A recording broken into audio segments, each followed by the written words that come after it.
Probably not the most exciting video for every viewer to watch, but for any of you like me that uses smartphones for a lot of filmmaking, this might be some good information.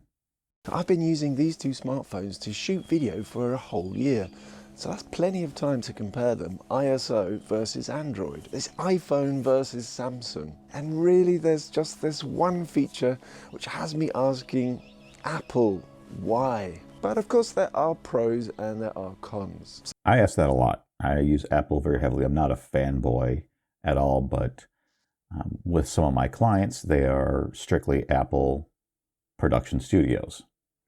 As in 99% of the machines are Apple, even the servers, which is absolutely infuriating to work with. So in this video, I'm going to go over what I like and what I don't like about iOS and Android. While I've been using these two systems every day in the work that I do, I've been comparing them. And this is what I found out. Up until 2021, I was mainly a Samsung user. I've shot movies with the S8 and the S9. Then more recently, I upgraded to the Note 20 Ultra. Last February, I bought my first iPhone, the 12. Exactly what I have is a 12 Pro Max. I've had iPhone for quite a while now, actually. 12 Pro Max. Because reading all the online discussions wasn't really enough, I had to try them for myself.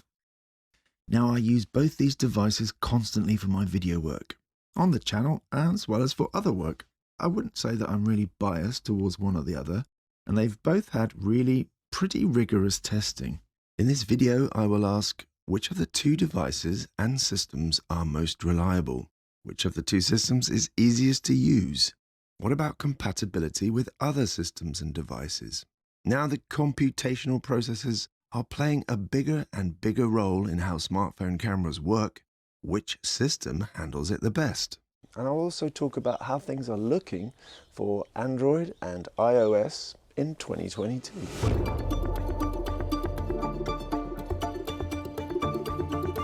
I do find both devices to be pretty reliable, but one area where I notice a slight difference is in the accuracy of frame rates.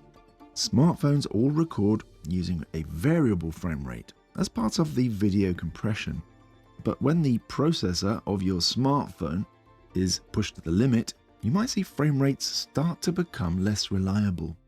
Yeah, I see this a lot in high variable frame rate, especially using other apps like Moment. I tried to use Moment to do some slow motion video recently, and I got a lot of dropped frames. When frame rates are less reliable, you might see your videos start to look a little less smooth, especially when the camera is moving.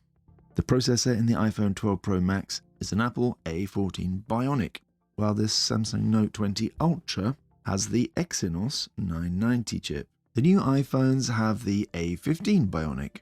From what I understand, the iPhone processor chips are somewhat more powerful than the Exynos or Qualcomm chips, which you get in most Android phones.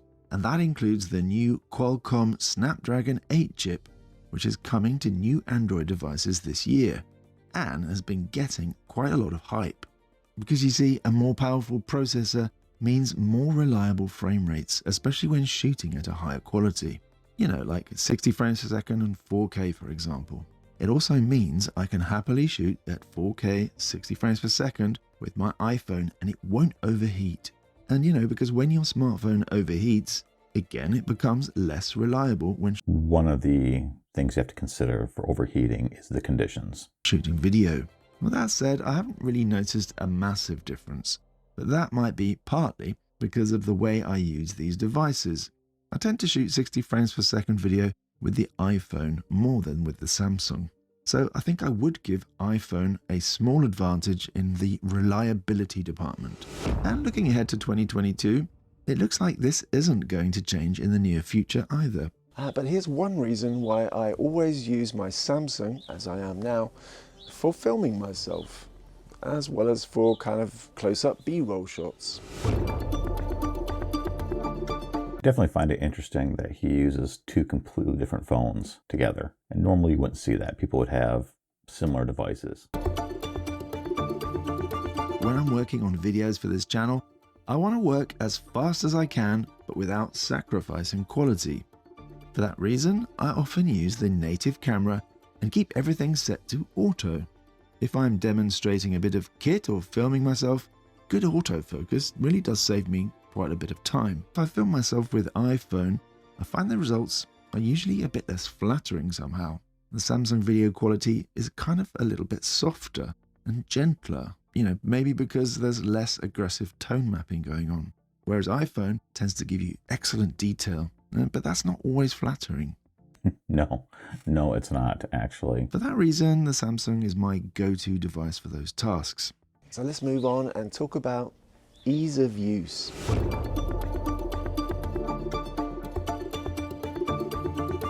For ease of use, there's things to look at like getting to camera settings, moving files around, as well as the compatibility of those files. The Samsung has a button which takes you directly to video settings. There's also Pro mode, which I can get to very easily. So here's a little tip actually to make that easier if you do have a Samsung, because in the More section you can find all these extra features, including Pro Video, and you can actually add these to the main menu so that it's quicker to get to. Just a swipe on the menu gets me to full manual control. iPhone, it's not so simple. We can switch frame rate and resolution in the top corner. Yeah, and this is why if you want to do serious video on an iPhone, you definitely need a third-party app. I don't know why to this day that Apple continues to keep the native app just dumbed down. It's infuriating. But for other settings, we need to switch out of the camera app and find the video settings, which sits within a menu of settings. Thing is, because iPhone doesn't have manual settings natively, I don't often need to go into camera settings. Actually, you don't need to do that. They don't make it clear at all. If we look here in my iPhone, you see at the top it says 4K 60. Now, if you want to change that, you don't need to go in the settings actually. If you actually tap the number at the top, it will cycle through the available frame rates for that resolution. You don't actually need to go into settings. Rather, I would need to open a third-party app like FiLMiC Pro. And if you have them both open, it's not so hard to switch between two apps. But it's not quite. But you do get way more control in FiLMiC Pro. And there's exposure settings in the native iPhone app are pretty bad. You can at least switch your frame rates around easily enough, but the exposure control, the white balance, all that is, well, it's terrible because it doesn't really exist. Not worth a damn. And FiLMiC Pro is leaps and bounds much, much, much more powerful. But also, if you're starting out, it may be a steep learning curve. Quite as convenient as the Samsung. So for ease of use then, the Android kind of edges it. So moving on, how well does each device work with other devices and other software?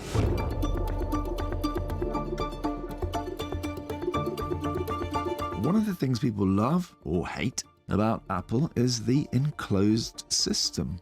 iPhone isn't my only Apple device. I also have the iPad Pro from 2020 and a MacBook Air from last year with the M1 chip. So getting my video files from iPhone to other Apple devices is very easy using AirDrop. On the other hand, when I send my files from Samsung to the MacBook Air, I either use Google Drive, which is kind of a bit slow and clumsy, or I use a cable and a little program called Android File Transfer, which works pretty smoothly. One annoying thing is that my Samsung needs to allow permission each time, and when you tap allow, Android File Transfer closes, so then you need to open it again to start moving files. It's just a small thing, but when you're using a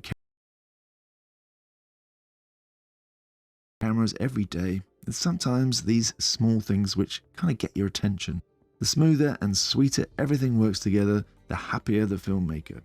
I believe there is a similar function to AirDrop on Android, but not so sure how easy that is to use and which hardware it works with, if there is something. And that's the thing, I'd probably have to spend some hours researching with no guarantee that it would actually work. But when you're invested in the Apple ecosystem, it's simple. AirDrop, it works. Time saved. So one thing he didn't touch on here is that if you're a Windows user, like I am at home, I use Apple at work all day long. At home, I mostly use Windows. I do have an old MacBook, but I primarily work on Windows.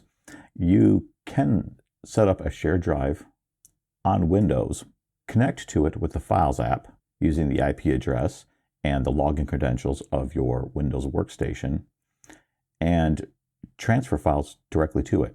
It works through the Photos app. It's worked like from FiLMiC Pro.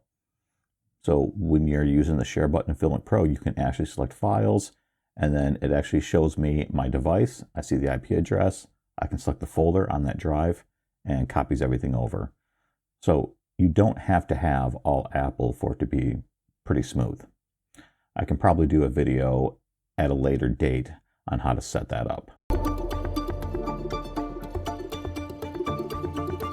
Right, here is where iPhone has a slight thumb down, as Apple insists on retaining the Lightning port. And this means I need a Lightning cable for charging, for file transfers, and for connecting microphones. Not so with the Note 20 Ultra, which uses the same USB-C port everything else uses, including... I would like to see a little bit more standardization with the connectors used on Apple products. I mean, like their MacBook Pros and iMacs and all that are now mostly USB-C. Including my iPad and my MacBook Air. There is actually a rumor Apple is going to get rid of the Lightning port for the next iPhone, the 14. But rather than use a USB-C, word on the street says they might actually switch to no port at all. Everything will then have to be wireless, including charging. So we're going to have to wait until the end of the year to find out if that's true. That's interesting. Slightly problematic for me at the moment, as I do use my phone for GPS tracking when I'm in the backcountry hiking for all my maps, and I do have to recharge it with power banks or solar panels. So now it sounds like I have to carry some sort of wireless charging unit, and I'm wondering if it's a unit that I can actually attach to my phone, because I'll have to put my phone like in my backpack or in my pocket. And like the current wireless charging units that I see are just little plates you put your phone down on top of, which won't work for me inside of a backpack. I didn't have any more comments about the last couple minutes of his video, so if you want to finish watching it, link is in the description, and feel free to check out the rest of his content. He really does have some great information. I especially recommend the video about FiLMiC Pro if you really want to learn how to use that app.